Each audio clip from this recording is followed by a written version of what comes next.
Graças a Deus, meus irmãos, graças a Deus, minhas irmãs, meus amigos, minhas amigas, aqui estamos reunidos em mais uma rica e feliz oportunidade essa, nos concedida por Deus Pai Todo-Poderoso, por Jesus Divino e Amado Mestre, por Sua Mãe a Virgem Santíssima, também com a presença luminosa dos nossos mentores espirituais, guias espirituais, nosso anjo da guarda, Espírito protetor que nos ilumina, guarda, protege, ampara na nossa jornada física. Para falarmos aqui das responsabilidades do médium nas comunicações, nos trabalhos de incorporação. Ora bem, o médium se deixa sugestionar pelos espíritos rebeldes ou menos esclarecidos e sob a sua influência muitas vezes extravasam no campo físico as suas impressões de desequilíbrio de que o comunicante se faz portador. Isto se verifica quase sempre com o médium que ignora a sua responsabilidade na manifestação mediúnica, quando não o faz julgando que a encenação provocada pelo irmão sofredor é indício de autenticidade da incorporação do espírito. Qualquer que seja o motivo que leva o médium a permitir este excesso, sem qualquer controle da sua parte, denota que ele, embora detentor de faculdades psíquicas, ainda não se compenetrou de suas responsabilidades e não se dedica ao estudo doutrinário e aperfeiçoamento evangélico, indispensável ao melhor desempenho da nossa tarefa. Quanto à conduta do médium, André Luiz, o grandioso espírito, nos recomenda controlar as manifestações mediúnicas que veicula, reprimindo, quando possível, respiração ofegante, gemidos, gritos e contorções, batimentos de mãos e pés ou qualquer dos gestos violentos. O medianeiro, que é o médium, será sempre o responsável direto pela mensagem de que se faz portador, porque conscientes de que o pensamento do espírito, antes de chegar ao cérebro do médium, passa pelo seu cérebro perispíritico, fácil compreender que o médium pode e deve policiar as sugestões do comunicante, permitindo que seja externado apenas o necessário para o esclarecimento e orientação do espírito. Por parte do dirigente, inclusivamente da reunião, ou da casa, ou do templo, é compreensível que o espírito, em desequilíbrio, sugira ao médium gritos, contorções, batimentos de mãos, pés ou outros gestos violentos. No entanto, cabe ao medianeiro, que é o médium, opor-se a estas sugestões, atitudes moderadas e equilibradas, às quais, coibindo a violência do comunicante, funcionam desta forma de alerta para o próprio espírito, facilitando assim o esforço para a sua orientação. Por isso, em uma mesma reunião, com um mesmo espírito, se comunicando através de dois médiuns distintos, pode-se verificar o seguinte: encontra-se no primeiro médium um instrumento afim com o seu estado íntimo, não só dará a expansão às suas atitudes menos edificantes, quanto dificilmente assimilará os recursos esclarecedores que os dirigentes busquem lhe endereçar. Se, ao contrário, aproxima-se de um médium espiritualizado, a sua simples aproximação já é auxiliado, pois este irradia naturalmente vibrações de paz e harmonia, com que o envolve beneficamente.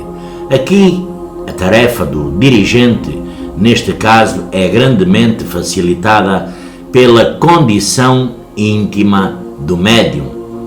Lembremos mais uma vez André Luiz, o grandioso espírito, ainda mesmo que um médium absolutamente sonâmbulo, incapaz de guardar lembranças posteriores ao socorro efetuado, semi-desligado dos seus implementos físicos, dispõe de recursos para governar os sentidos corpóreos, de que o espírito comunicante se utiliza, capacitando-se, por isso, com o auxílio dos instrutores espirituais, a controlar devidamente as manifestações. Não se diga que isso é impossível. Desobsessão é obra de reequilíbrio, refazimento, nunca de agitação e teatralidade. Nesse sentido, vale recordar que há médiuns de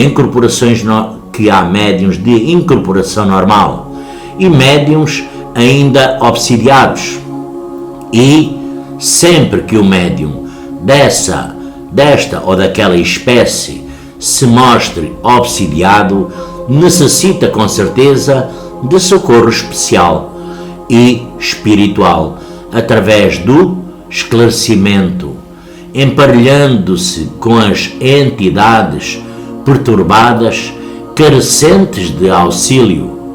Realmente, em casos determinados, o medianeiro, o médium da psicofonia, não se pode governar de todos os impulsos destrambelhados da inteligência desencarnada que se comunica na reunião, como nem sempre o enfermeiro logra impedir todas as extravagâncias da pessoa acamada. Contudo, mesmo nessas ocasiões especiais, o médium integra em suas responsabilidades, dispõe de recursos para cooperar no socorro espiritual em andamento, reduzindo as inconveniências ao mínimo. O médium, portanto, que desejem sinceramente enriquecer o coração com tesouros da fé, a fim de ampliarem os recursos de servir ao Mestre na seara do bem, não podem nem devem perder de vista o fator autoaperfeiçoamento. E não devem perder de vista os estudos doutrinários, que é a base do seu esclarecimento.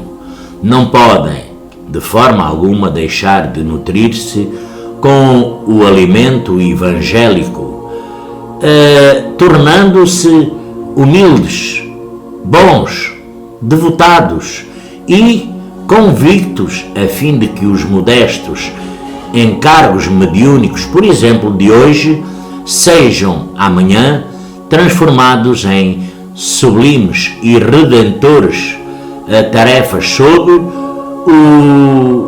sobre a luz, o amor, sobre o patrocínio do Divino Mestre Jesus, que nos afirmou ser o pão da vida e a luz do mundo. A abnegação por perseverança no trabalho mediúnico mantém o servidor em condições de sintonizar de modo permanente com espíritos superiores, permutando assim com as forças do bem as divinas vibrações do amor e da sabedoria. Estabelecida, pois, esta comunicação, do medianeiro com os pressupostos do Senhor, a prática mediúnica se constituirá com reais benefícios para o médium e o agrupamento onde serve, legítima sementeira da fraternidade e socorro. Temos os efeitos físicos. Os efeitos físicos, a mediunidade em que se observam os fenómenos objetivos e é por isso perceptíveis pelos sentidos físicos. Os médiuns de efeito físico, segundo Kardec, podem ser facultativos, o que tem consciência da sua mediunidade e se presta à produção dos fenómenos por ato da sua própria vontade. O involuntário ou natural, que nenhuma consciência tem dessas faculdades psíquicas, servindo muitas vezes de instrumento dos fenómenos a seu mau grado. O médium de efeitos físicos durante a produção dos fenómenos pode permanecer em estado de transe ou completamente desperto.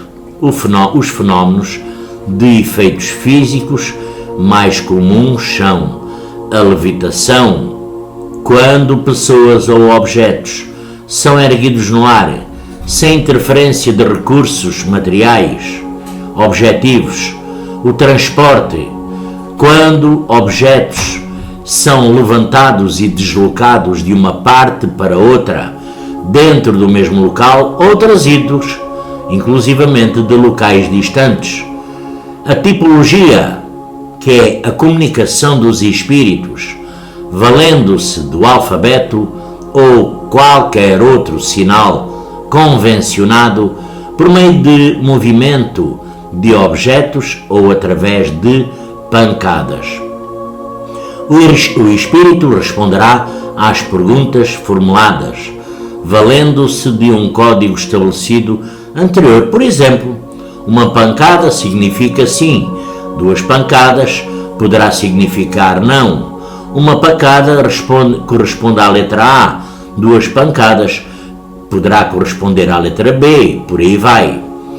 As letras do alfabeto são dispostas sobre a mesa e os espíritos conduzem um determinado objeto que, percorrendo as várias letras, forma palavras e frases inteiras. A tipologia, portanto, pode ser obtida de maneira muito variada a critério dos responsáveis pela experiência. É muito conhecida, neste caso, a experiência com o copo, que é a materialização, manifestação dos espíritos através da criação de formas ou efeitos físicos. A materialização se desdobra em nuances variadas, sinais luminosos, ligeiros ou intensos, ruídos, odores e a materialização propriamente dita, desde apenas determinadas partes do corpo até à completa materialização da entidade espiritual que se comunica. Para a materialização, os espíritos manipulam e conjugam três elementos essenciais: fluidos inerentes à espiritualidade, fluidos inerentes ao médium e demais participantes dos trabalhos, fluidos retirados da natureza, especialmente da água e das plantas, e a voz direta ou a pneumatofonia, que é a comunicação oral do espírito diretamente através de um aparelho vocal fluídico manipulado pela espiritualidade. Nesse caso, os presentes registram apenas a voz dos espíritos e tem a descrita a escrita direta ou a pneumografia, que é a comunicação dos espíritos através da escrita direta, isto é, sem concurso físico do médium. E a mensagem é grafada pelos espíritos e, para tanto, nem o próprio lápis é indispensável. E tem o desdobramento, que é a exteriorização do perispírito do médium que, afastado do corpo carnal, ao qual se liga pelo cordão fluídico, se manifesta materializado em local próximo ou distante. O desdobramento pode assumir outras características, às quais necessariamente não se enquadrem na categoria de efeitos físicos. Por exemplo, o espírito do médium, afastado do corpo, pode-se fazer notar em outro local, através da vidência de um segundo médium. Temos também os sensitivos ou impressionáveis. São aqueles cuja mediunidade se manifesta através de uma sensação física experimentada pelo médium à aproximação do espírito. Assim, desta forma, o médium impressionável, ainda que não ouça ou veja um espírito, sente a sua presença pelas reações em seu organismo. Do teor dessas reações pode o médium deduzir a condição do espírito. Poderá ser rebelde, perseguidor, evoluído, dócil e por aí vai. Com o exercício e a prática, o médium chega a identificar individualmente os espíritos à sua simples aproximação.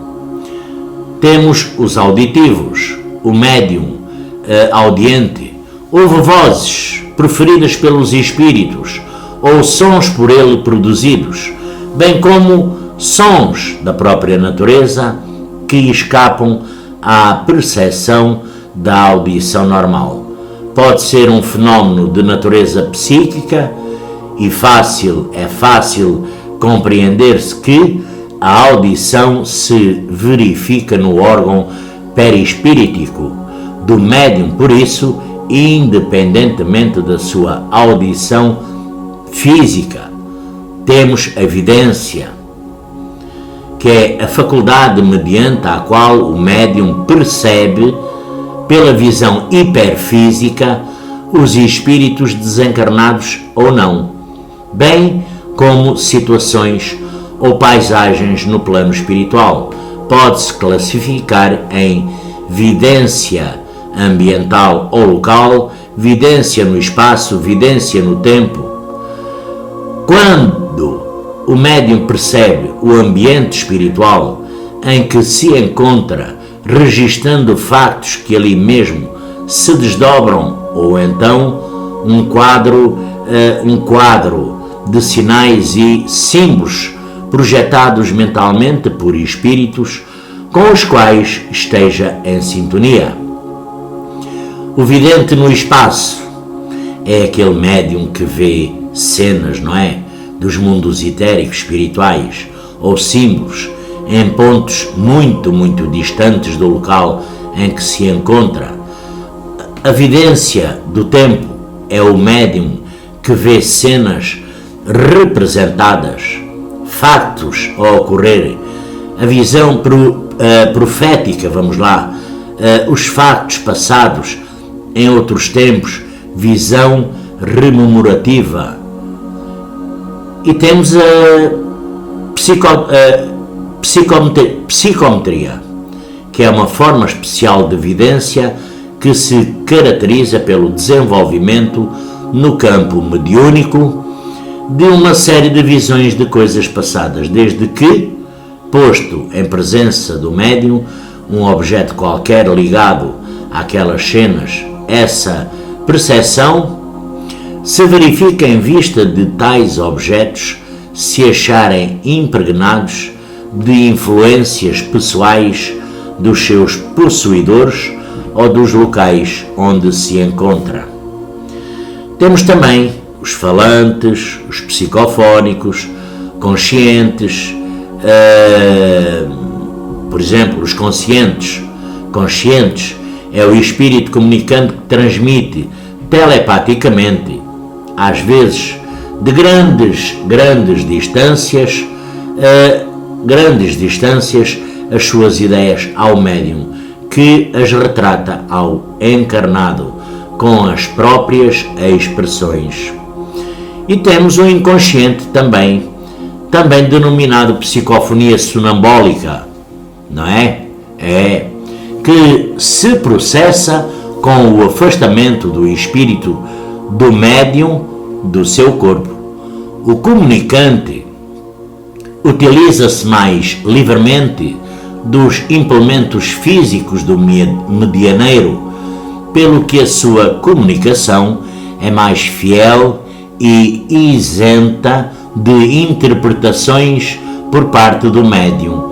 É comum, muito comum nestes casos, observada a afinidade, o espírito retratar também com maior ou menor nitidez o tom de voz, as maneiras e até mesmo o seu aspecto físico e característico. Se o comunicante é um espírito de inteira confiança do médium, este se afasta tranquilamente, cedendo-lhe o espaço somático do nosso corpo, como se entrega um instrumento valioso às mãos de um artista emérito que o valoriza. Quando, no entanto, o irmão que se manifesta se entrega à rebeldia ou perversidade, o médium, embora afastado do corpo, age na condição de um enfermeiro vigilante que cuida do doente necessitado. Esse controle é pacífico porque a mente superior subordina as que lhe situam à retaguarda nos domínios do espírito. Quando se trata de uma entidade intelectualmente superior ao médium, porém degenerada ou perversa, a fiscalização ocorre por conta dos mentores espirituais do trabalho mediúnico. Se a psicofonia inconsciente ou sonambúlica se manifesta em um médium desequilibrado, sem méritos morais ou irresponsável, pode conduzi-lo à subjugação, ou seja, à possessão, sempre nociva e que, por isso, apenas se evidencia integral nos obsessos que renderam às forças vampirizantes. E temos os curadores, não é? A mediunidade de cura é a capacidade de certos médiuns possuem de provocar reações reparadoras de tecidos e órgãos do corpo humano, inclusive os oriundos da influenciação espiritual.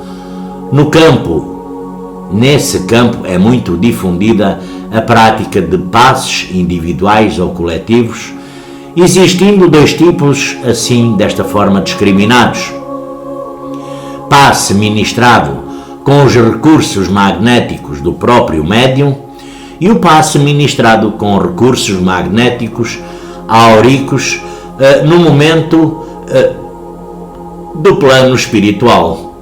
No primeiro caso, o médium transmite ao doente as suas próprias energias fluídicas, operando assim um simples trabalho de magnetização.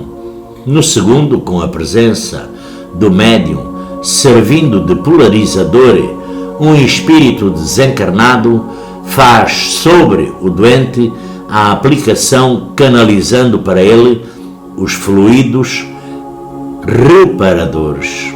Pois é. Meus amigos, minhas amigas, temos também, temos muitos, não é? Mas já agora falar aqui num último, que é os pressentimentos.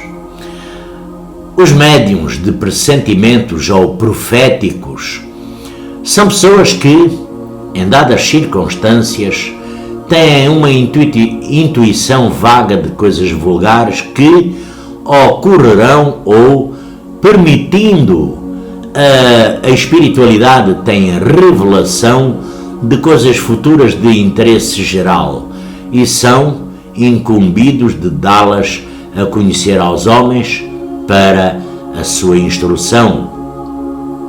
As profecias se circunscrevem às linhas mestras da evolução humana, pelo que é fácil de ser entendida por nós e o seu mecanismo, pois quem já percorreu o caminho pode retornar atrás e alertar aos da retaguarda sobre os seus precalços.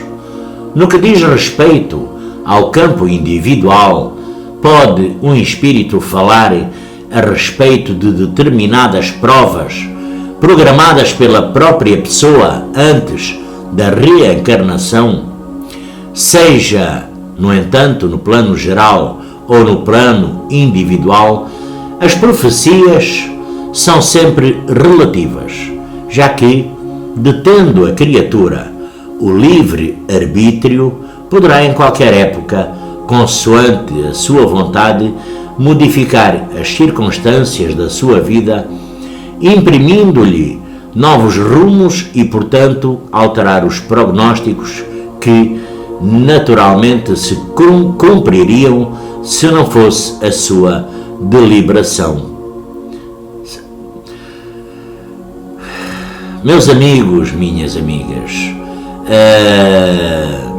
graças a Deus por esta rica e feliz oportunidade, desejando a todos um lindo e abençoado fim de sábado. Que Jesus nos abençoe. Graças a Deus.